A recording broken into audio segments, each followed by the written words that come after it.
The Chinese leader hosted some 20 world counterparts for dinner Sunday evening in Tianjin, following day one of this year's Shanghai Cooperation Organization Summit.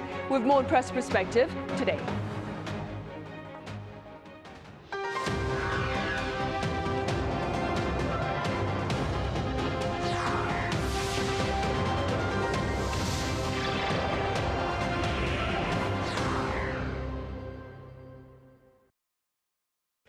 Hope your work week is off to a good start. You're watching Press Perspective for this Monday, September 1st. I'm Min Sunhee.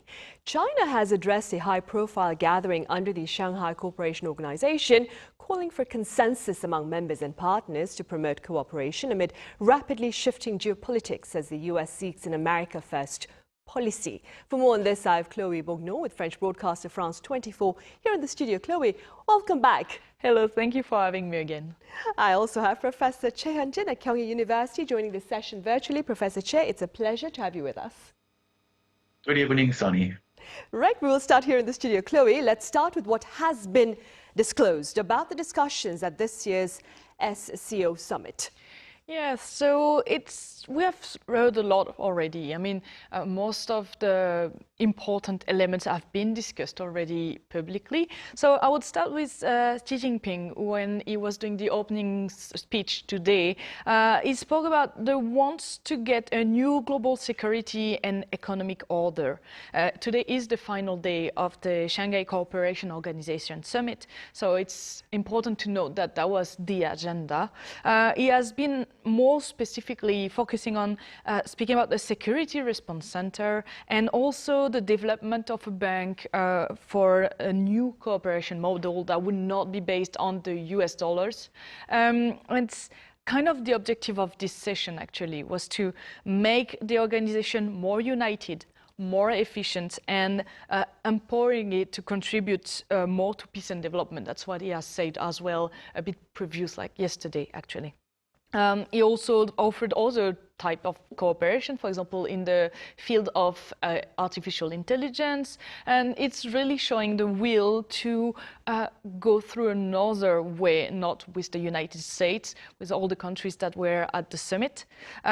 There's also another important speech that was really listened to by all the experts. That was Vladimir Putin, obviously. So Vladimir Putin has thanked China and India for the efforts and proposal that they made on Ukraine war. We have seen the two, so Modi and Putin have been together speaking, like putting on a show of showing all clothes, and together they are right now. Vladimir Putin also said that the meeting with Trump in Alaska and with President Trump is getting with understandings that are making a way for peace in Ukraine. And that's something that India and China have also underlined, the need for peace to happen again between Russia and Ukraine. But Vladimir Putin also said that one of the reasons the war started in Ukraine was actually because of the West efforts to put Ukraine into NATO and the enlargement to the east of NATO organization, which is something that's been contested by both Ukraine and Europe, namely. So that was interesting to see that. In the expected outcomes of the meeting, there's obviously the idea that there would be a declaration by everyone. Also, they want a 10-year development strategy and document to strengthen the cooperation in security, economy, and also cultural fields. Right, and before we delve any deeper, Professor Choi, do tell us a bit about the Shanghai Cooperation Organization. I mean, when was it established? What are its objectives? Who are its members? And what makes this year's summit so significant? Okay, the SCO was created in 2001 by China, Russia, and Central Asian countries like Tajikistan, Kazakhstan, and Uzbekistan. Its first goal was to build trust on borders and fight terrorism, and also improve regional security. And since then, this organization has been grown to include other countries like India, Pakistan, Iran, and most recently Belarus. And together, these members include almost 40% of the global population and hold vast energy reserves. And there are also many observer and partner countries like Turkey, Egypt, and Saudi Arabia. And this organization, the SCO, has a very interesting political goal. That is the promotion of a multipolar world. The multipolar world means the world politics led by more than three great powers. So in other words, it means they want to challenge a world order that is led by the United States. And what makes this year's SCO Summit more special is its timing and also symbolism. So it is the biggest SCO Summit so far, hosted by Xi Jinping, and also leaders from major countries like India, Russia, Iran, Turkey, and many others are attending. For Xi Jinping, it's a great chance to show that the China can bring together many very different countries, even rivals, to the same table. And for Russia, this is also a good chance to show that Russia is not isolated, even in the middle of Ukraine war. So this summit is not about solving global problems. I think it is more about sending a political message. It showed that the China and Russia wants to create the SCO as an alternative center of power in world politics at a time when the United States under Donald Trump is reshaping global trade and alliance. Right, and that being said, Chloe, could you tell us a bit more about the central message that the host, Xi Jinping, was seeking to share at this year's summit? Yeah, so in the opening speech today, let's start with this first point. He spoke about different things. One of the first things that he said was that the member states should resist, and I'm going to quote him, a Cold War mentality and bullying practices. He did not obviously normally say that that was the United States, but we do know, as Professor Choi just explained, that China wants to be able to show a different side, more of multilateral order of the world. He also spoke about the fact that this Shanghai Cooperation Organization has to set a model for a new type of international relations, and that it's also happening in a world that is, again quoting him, fluid and chaotic. So that's one of the main things that he said today. It's also interesting to see that yesterday, when he was hosting a banquet with thousands of state leaders, he also made a first speech. In this one,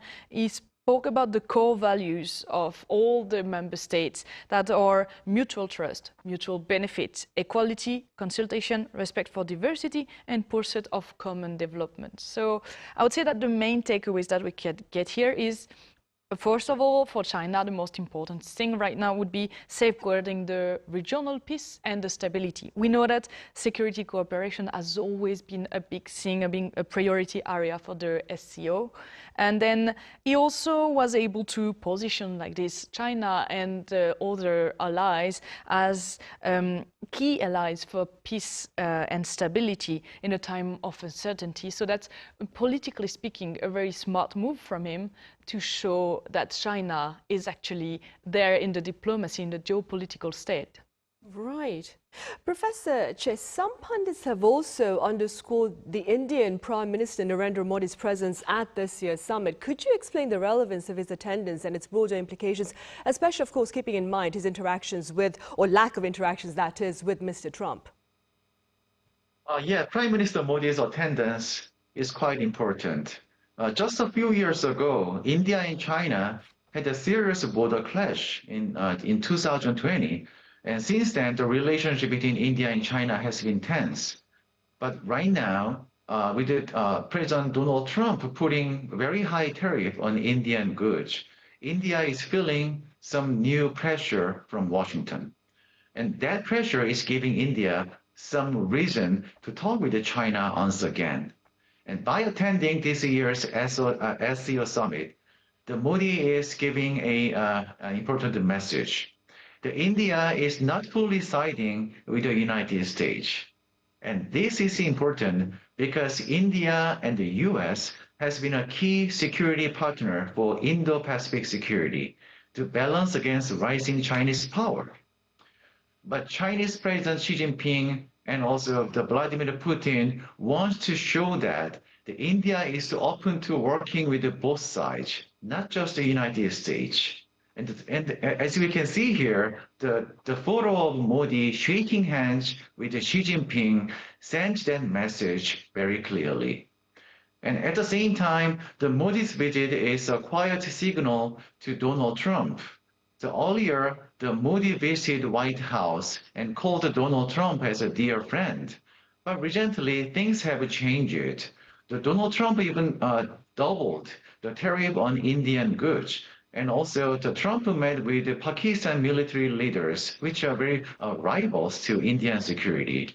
And many people in India felt that this kind of move of Washington is not really respecting Indian people. And for this reason, so India is now keeping its choices very open. It's not fully turning away from the United States, but it is saying if the relationship with the US becomes too difficult, India can talk more with China and Russia. And for China, having Modi at this summit can make this SCO summit look more successful. It also shows Chinese leadership, which can bring together very different countries like India and Pakistan at the same time, even if they are rivals.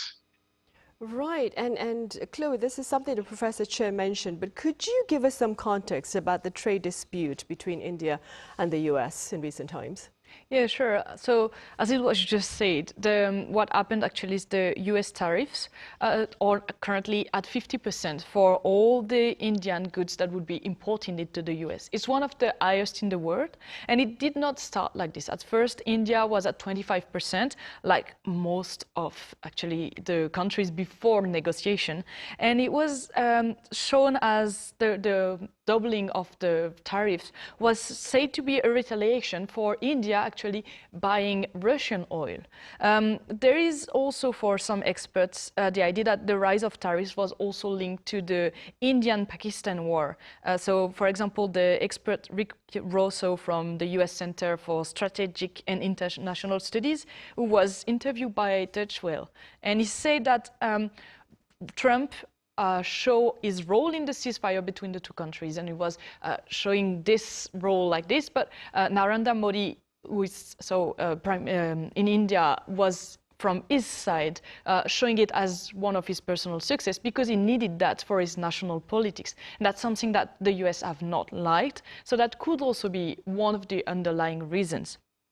Anyway, whatever the real reason is, there's been a deterioration in the relationship between two of the biggest economies in the world and two countries that have been kind of important partners until now. It's not long ago that when Narendra Modi was meeting with Joe Biden and then with Donald Trump as well, both of them have been speaking about India as a major partner for the century, India as a key strategic partner. And it's true that US is India's biggest trade partner. It's not true on the other side. I mean, India is exporting way more than the US are exporting, but India has been exporting $87 billion worth of goods to the US in 2024. And according to an Indian think tank called Global Trade Research Initiative, there is a chance that this number might fall more than 40% in 2026 because of the tariffs actually, dropping around $50 billion. Right. Professor Choi, quite a number of scholars here have spoken about the significance of South Korea actively seeking to broaden its trade and security partnerships. Where does its ties with India stand? Yes, so South Korea nowadays is giving more importance to India. And this year marks the 10th anniversary of the two countries' special strategic partnership. Recently, the Korean Foreign Minister Choi Hyun visited New Delhi, and at the time, the Indian Foreign Minister called the meeting as a very special privilege. So this kind of language show that both sides wants to upgrade the relationship not only in trade but also in security and technology. The timing is also important. The Korea is now under new pressure from multiple directions. So as we know, we are also facing increasing tariff from Washington and also increasing defense costs and also we are having some difficult relationship with China as well. So it is natural for Seoul to look for new and trustworthy partner. And I think India is a very good fit because India has a fast growing economy, increasing global influence, and also more balanced diplomacy. So strengthening ties with India can give Korea more flexible options and also reduce our reliance on just a few countries. And what is exciting is also a practical side. The Korea is strong in areas like some AI and smart manufacturing and also digital economy. And also India has a very large digital economy and many skilled engineers. So together, the two countries can work on advanced technology like quantum computing and robotics. They can also cooperate on clean energy, climate policy, and even defense production. So in general, the two countries' relations are becoming more important to Korean diplomacy. So President Lee Jae-myung, after taking office, he sent a special envoy to India. And by doing this, he wants to send a clear message.